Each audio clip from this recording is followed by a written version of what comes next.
The 2018 KYMCO Xciting 400i.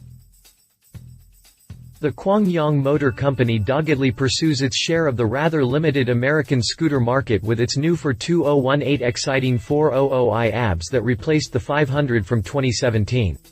Sporty looks and cornering performance are the hallmarks of the Xciting family, possibly from whence the rather uninspired name springs, and the factory continues that legacy with this newest model. A 42-degree lean angle and 35 horsepower mill point to great potential for shenaniganery, or at the very least, a non-boring commute. Sleek and slim, the new 400i most definitely departs from the dated, classic, scooter design, and is a thoroughly modern ride. Continue reading for my review of the KYMCO Xciting 400i. 2018 KYMCO Xciting 400i design. I like that the fuel filler is located outside of the underseat area, because spills happen, and I prefer that they miss my gear when they do. A very sportbike-like look greets the eye with a sharp entry that opens up below the recessed and bubbled dual headlights like a mock cowling and a smoked windshield up top.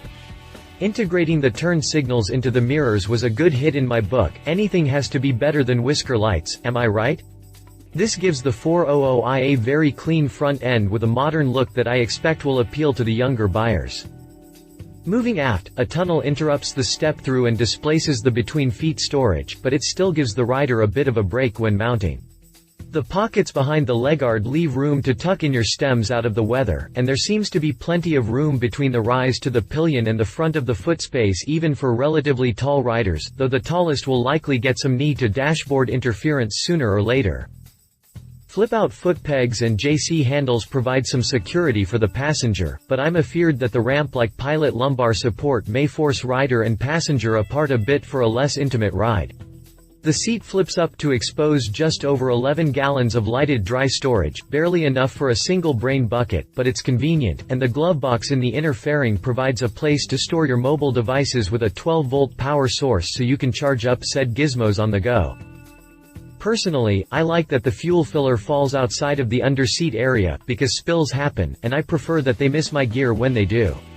The rear end isn't quite as clean as the front because of the turn signal standoffs, but you can't have everything when there are light spacing considerations in the mix. 2018 KYMCO Xciting 400i chassis. The suspension travel is superior to many scooters on the market, thus making the Xciting 400i potentially much better for someone looking at a gritty commute. A tubular steel underframe supports the structure, and I vastly prefer that to the monocoque method for its strength and ease of repair. The steering head is set for 28 degrees of rake, and that combines with the 15-inch front wheel for 4.17 inches of trail on the 61.61 wheelbase for dimensions and handling not too far from that of low-displacement motorcycles. Obviously, that's no accident, and one could argue quite necessary in order to try and compete in the domestic market where small displacement proper motorcycles are not only aplenty, but priced comparably as well. A pair of telescopic wet forks float the front end on 4.33 inches of travel, and the dual-coil overshocks out back deliver 4.213 inches of travel with adjustable spring preload as the only adjustment. While that's nothing unusual for scooters, or anything at this price point for that matter, the suspension travel is superior to many scooters on the market, thus making the Xciting 400i potentially much better for someone looking at a gritty commute. The anchors are serious business, as well. KYMCO mounted dual 280mm front discs, and thankfully, left the rear drum brake in the history books where they belong by mounting a 240mm disc out back instead. A pair of 4-pot calipers slow the front with a single piston anchor out back and the Bosch 9.1M ABS system on overwatch. Lest you think it overkill, I would point out that the 400i weighs in at 424.6 pounds dry, so there is plenty of potential energy to deal with when it's time to haul it down in a hurry.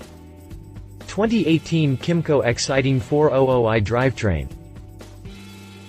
I would be remiss if I didn't revisit the 42-degree lean angle that will let you safely heel over farther than many motorcycles can, and many riders dare.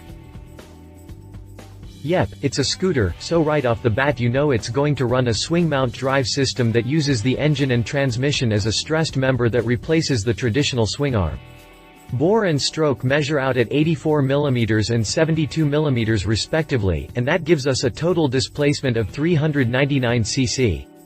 This water-cooled thumper sports a SOHC and 4-valve head with a throttle body and FE on induction control that cranks out 35 horsepower at 7,500 revolutions per minute with 26 pound-feet of torque.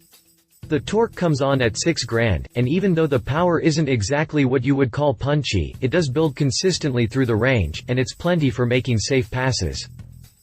As long as we're discussing performance, I would be remiss if I didn't revisit the 42 freaking degree lean angle that will let you safely heel over farther than many motorcycles can, and many riders dare. More than the looks, it's these considerations that make the 400i such a sporty ride. 2018 KYMCO Xciting 400i price. The $5,999 sticker may be a trifle ambitious given some of the better-known options available right now. This scoot definitely poses a threat to the big-name and priced maxi scooters, and even seems likely to put some pressure on someone riding the fence between a scooter and one of the pocket-sized crotch rockets on the market now.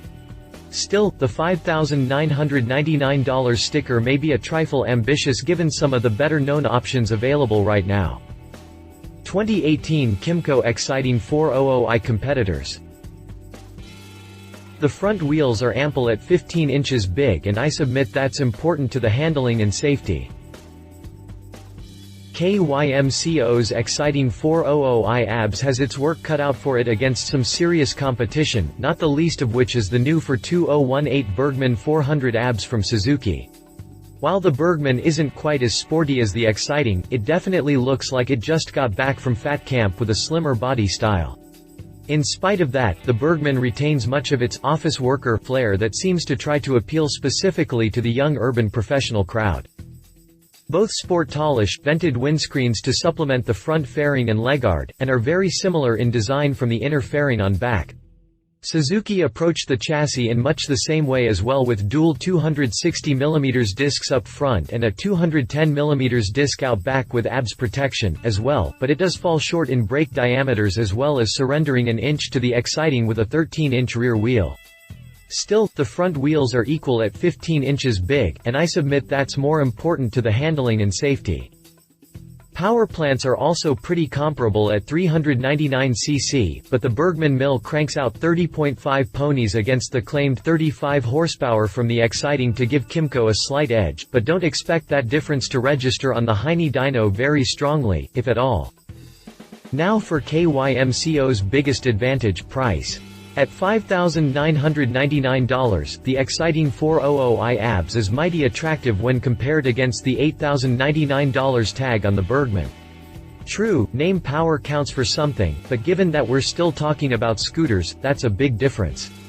Someone looking at the Bergman might do well to check out the Xciting as well. He said. My husband and fellow motorcycle rider, TJ Hinton, says, looks like another scooter trying to push far above its station. I maintain that unless you have some compelling reason to need a scooter, you'd be better off going with a real bike.